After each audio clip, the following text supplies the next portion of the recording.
Um, First of all, as I said, I'm very, very thankful to this moment in life. I feel that this is a great opportunity instead of a problem. I think is a great time for integration, introspection, and to heal a lot of the things that we have in our insides.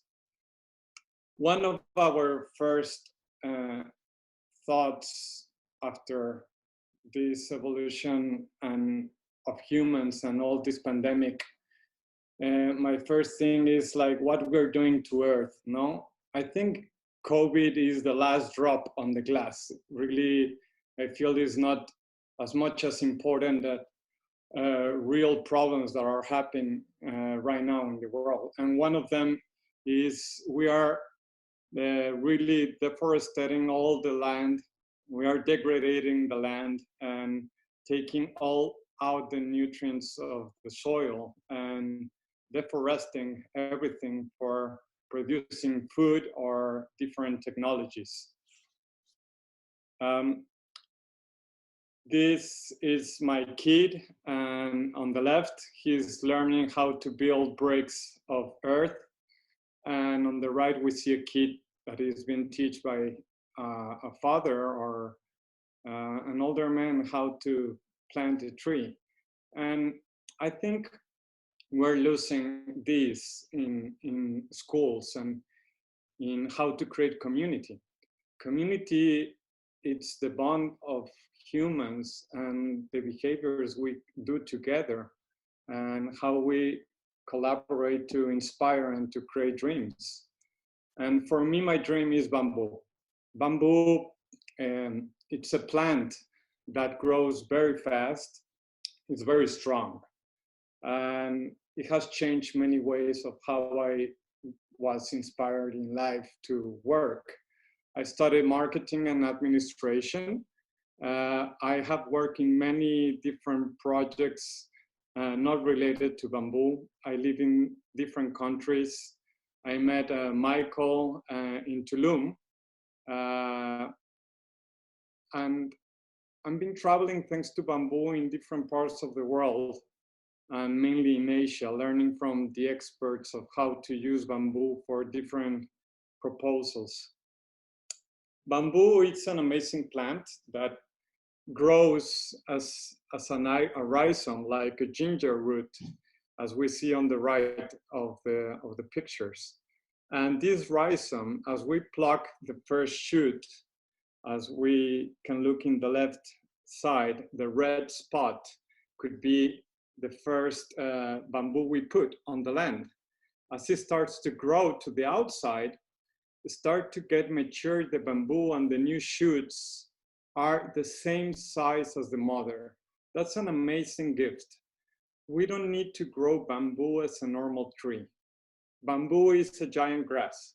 Then it grows like a grass. When we trim the grass, then start to grow very fast the next day, no?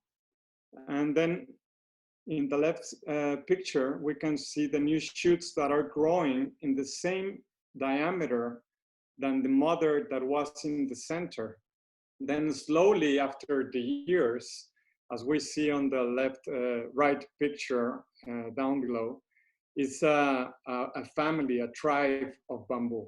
This is an ecosystem creating protection for the bamboo, and suddenly you have a bamboo forest. Bamboo can grow in 5 years to have different multi-purpose materials for construction, for having bicycles, pulp, for paper, for fibers. We can have a lot of different uses for bamboo. Any other woodable materials like eucalyptus, aya, teak, and it takes longer time to use them as a material for construction or for industrial processes. Then bamboo is a great resource for implementing a fast renewable way to grow wood materials for multi-purpose. we created a company that is called Arquitectura Mixta. We use bamboo, bajareque, adobe, wood, and clay for building and creating dreams. For me, the dream is part of the experience to create a community. Then these are pictures of our projects and how we have created workshops and how we do social community transference of the knowledge of how to build with bamboo. The first picture is in Tulum. It's called Lum Temple. This architectural place is used for yoga shala. The second one is in Playa del Carmen in Quintana Roo. It's also a place for chill out and gathering on the beach. And then we have the workshops that we have a place in Tulum as well, where we invite people to participate and have the experience of touching the bamboo and building up with them with splits, with the fibers, what we take from the bamboo. Also, the social community is very important because people need spots to participate in a different environment than is just an office. And I think bamboo takes you out from the place where we are used to work, no? These are the places that we have worked around the world, that we have developed projects in the last 17 years. My partner Jaime Peña and Luis Alejandro Cuesta are joining me in this beautiful journey of Arquitectura Mixta. And Jaime was my teacher a few years ago in Ecuador. We went back there to help out in a contingency because of an earthquake. And he was giving lessons how to support with bamboo communities to build up fast structures after a catastrophe. And this was a great experience. Then we became really good brothers and soulmates for bamboo. And we started to create a company in Mexico as well. We have office in Brazil, in Mexico, and in Colombia right now. And the opportunity is to expand around the world thanks to the collaborative design of bamboo. And it's very flexible, not just to build with it, also to design with it. It's very novel material. Then it's very easy to teach people how to build with it. And we would love to transfer this knowledge to different people around the world.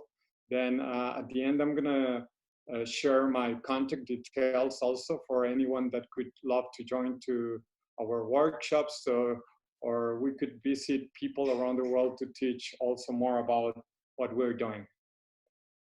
This is an example of what we did in Africa. Jaime went a few years ago and he did this community place for children. And after they built this place, now all the constructions are similar to these, and it's starting to look like a real beautiful town, and people is starting just to get healthier and happier thanks to the place that they're living. As I mentioned, we're not building, we are weaving dreams to create our reality. And this is a powerful statement. Our brain has the capacity to transform reality as we are thinking. Then we need to dream big. We need to dream in goodness. We need to dream as a community to change the world and the paradigm of what we're living in this time. Then also this is the Fab Lab that we have. As you can see, we have some ram earth walls on the left side. And this place is for innovation of materials and a study of the resources that we have locally.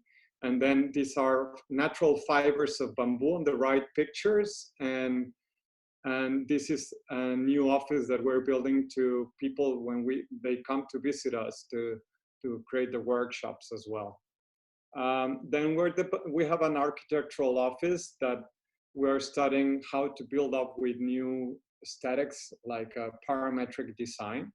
And this teaches that bamboo is very easy to use it as a rope.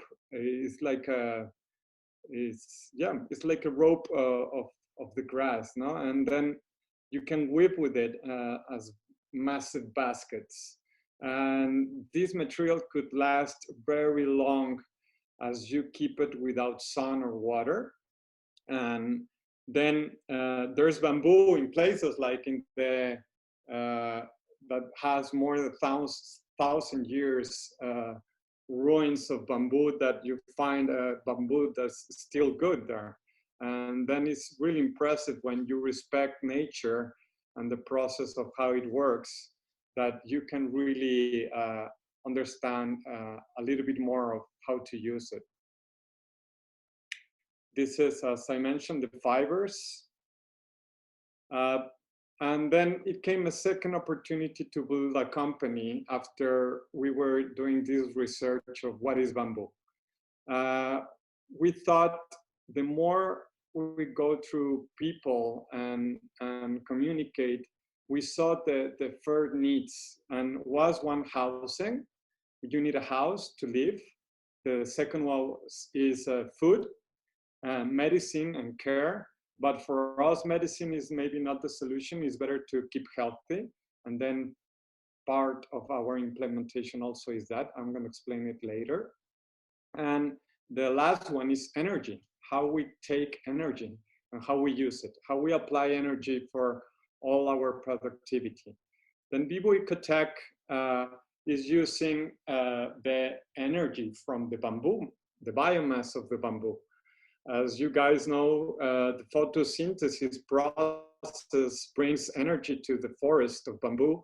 Then that forest holds the energy and is the oldest way that we know as humans of energy. We have been using wood to produce heat in our homes and to transform the food as well, to cook. And this treatment of the biomass, as if we do it also with sustainable processes and with respect, then we can understand how to do it well. One of the main problems right now is that how we do the combustions of these biofuels or biomass combustion. If you have good technology, the emissions are very, very low. But one of the problems that we have seen is that now there's a tendency of green technologies to apply, like solar panels and wind panel, eolic energy as well, and biomass. As this is growing, we have a problem that where we're taking these resources also to build up these massive wind turbines or the solar panels. We need to drag the earth to produce solar panels. Then it's complex, no? How to keep the balance. And the balance is something that we have to be patient to take action on how we treat the resources. We don't need to explode the resources. We need to be more related to the place and to understand the language of nature, and then it will show us how to treat it better. Bamboo, as I'm showing here, it could be transformed to produce biopellets. That is these little bricks of wood that are compressed, and then you have a combustion that is very high in calories. We're talking about that 2 kilograms of bamboo could be the same amount of energy that 1 liter of diesel. That's amazing. Imagine, guys, 2 kilograms of bamboo pellets is the same energy of 1 liter of diesel. Then this is a huge opportunity because plantations of bamboo are high productivity. Our vision is committed to create sustainable economic development that create meaningful communities to regenerate our ecosystem.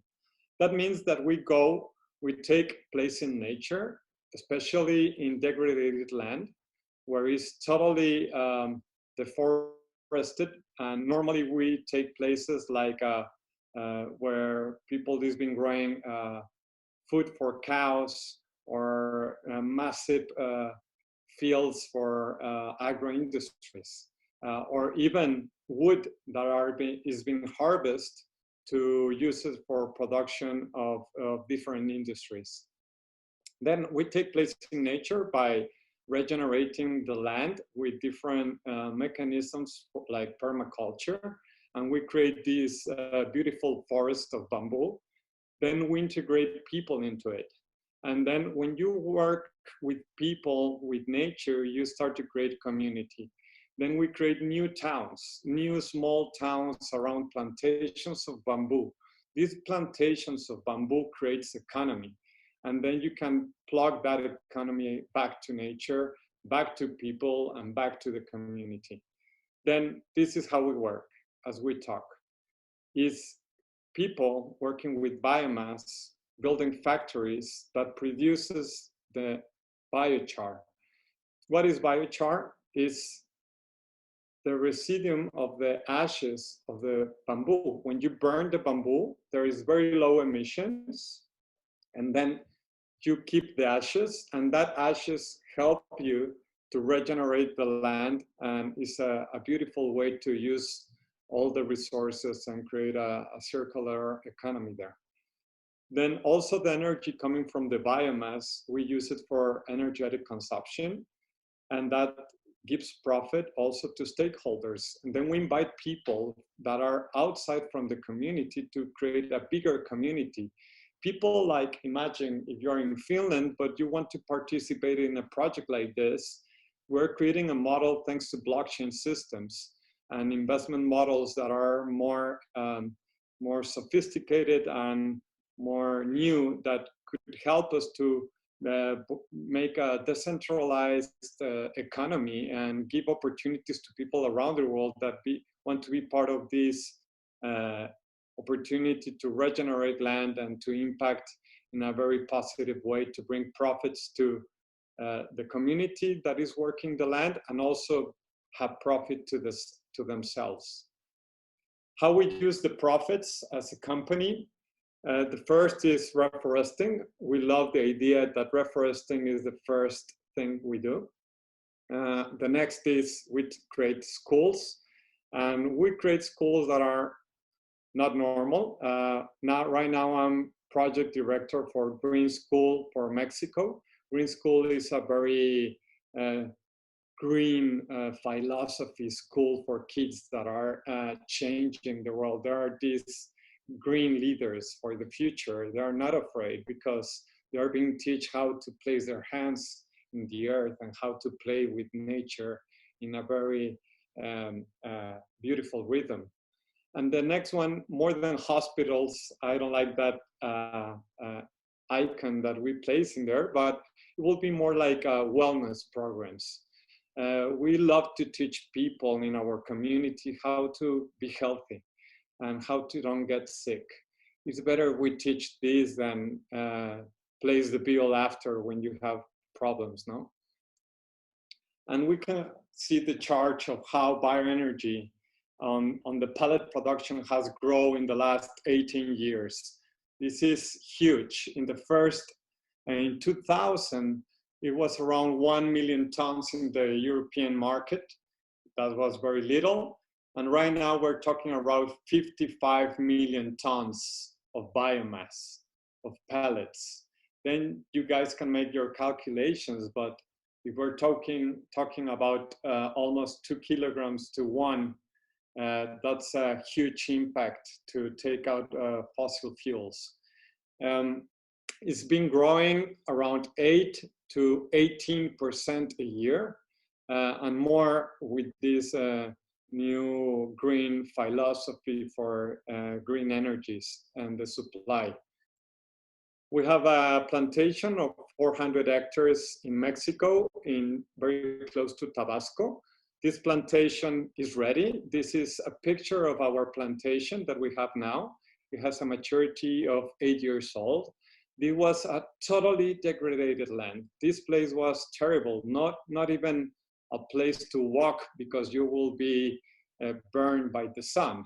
But now we can see an ecosystem that is been growing, bringing back to nature, and different animals and the rivers around are becoming happier, and the people also. At the beginning, they were super thin, and after these years are suddenly becoming stronger and healthier. This is the drawings of our factory. That this is our goal, to open our first factory this year. This is where we open the source to the community to participate. We have reached half of our raising capital right now. We're trying to find more capital. I'm gonna also share our contact details if you guys want to be part of this experience and to create more projects like this. We could help you guys with consultancies, how to implement bamboo plantations, how to build with it, how to integrate communities, how to educate, how to create meaningful impact, and how to bring great projects for the land. And this is something that I love, abracadabra. As I create what I speak. And I think this is very powerful for this time. We don't need to be speaking more about the problems. We need to speak about good. And that's why I love the idea of Michael to creating this place of unity. If we start to talk about what is, sorry for that, and then you can, sorry, the email is there, but you can start to create as we speak and as we think how is going to be our future. Then that's my email, uma@bioecotech. I have 7 more minutes, and if anyone has some questions, then maybe there's time, some little time for some questions. I could speak a lot more about this, but I wanted to take it short and make it as fast as possible to share this dream that we have to create a greener place and a sustainable place for communities and regenerate our land. Thanks. That was really nice. Hi, it's Eugene. I have a quick question. Maybe it's more of a botanical question. Can you hear me okay? Yes, I hear you very well. Thanks. I hear that I live in Germany now, but I'm between Holland and Germany, and I hear that bamboo has kind of a negative connotation to use it in the gardens and parks because they say, I mean, that's my question, they say the roots can be very destructive. If it goes into, like if you have to plant it almost in a steel box. Yeah, well, it's a good question. We have in the world around 1,300 different species of bamboo. Yeah. And this species has 2 phenotypes, and one is called runner. And that one is the one that is more harmful, as you're speaking, because it's more invasive.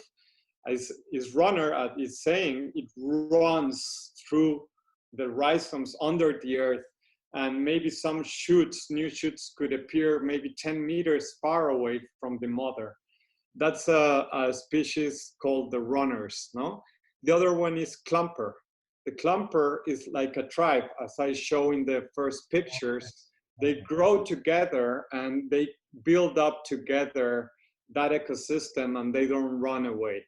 Then it's important to understand the different species of bamboo.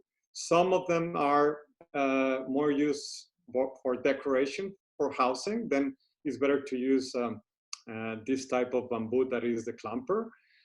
But for biomass or for construction, you can use both. Because when you are having big places, big plots, as we're looking now, our next project is trying to saw around 3,000 hectares of bamboo. Then sometimes it's better to use the runner and integrate with permaculture with different species to control how it grows. But you can control when you start to have the knowledge how to implement that. But that's something that we have to do it with people that understand very well how to treat that in big implementations. No, I have. I'm very inspired by what you have shown and the way you speak about it. And would you mind putting the slide with your contact details one more time on? Yes. Ah, there it is. Okay.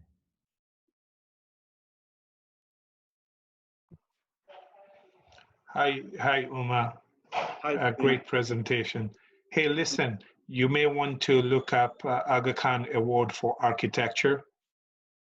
It's like the Nobel Prize of Architecture, and perhaps you should enter for it because they do a lot of interesting architectural competitions. And could you repeat me the name, Asim? Or can you write it down in the chat?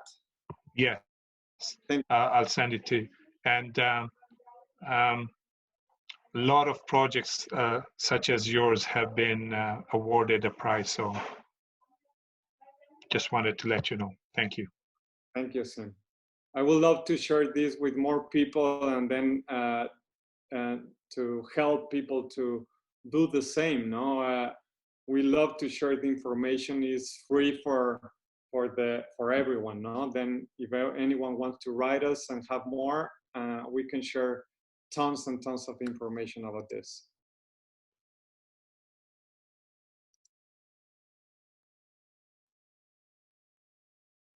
Aga Khan, thanks.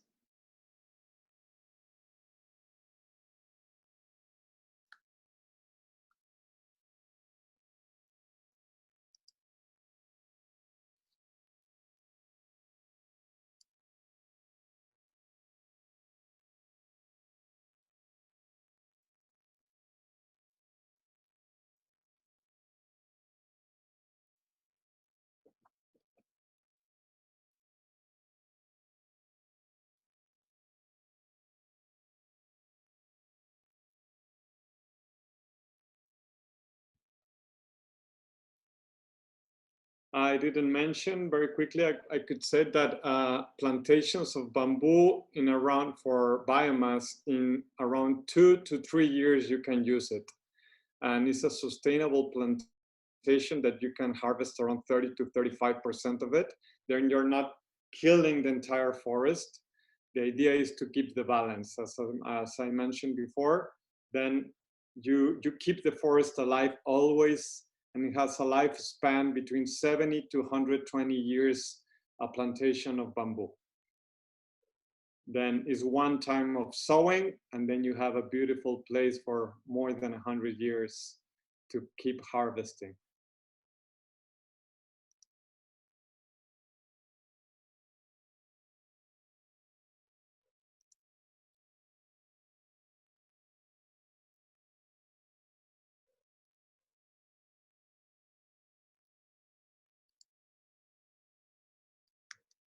My page is bibuecotech.com.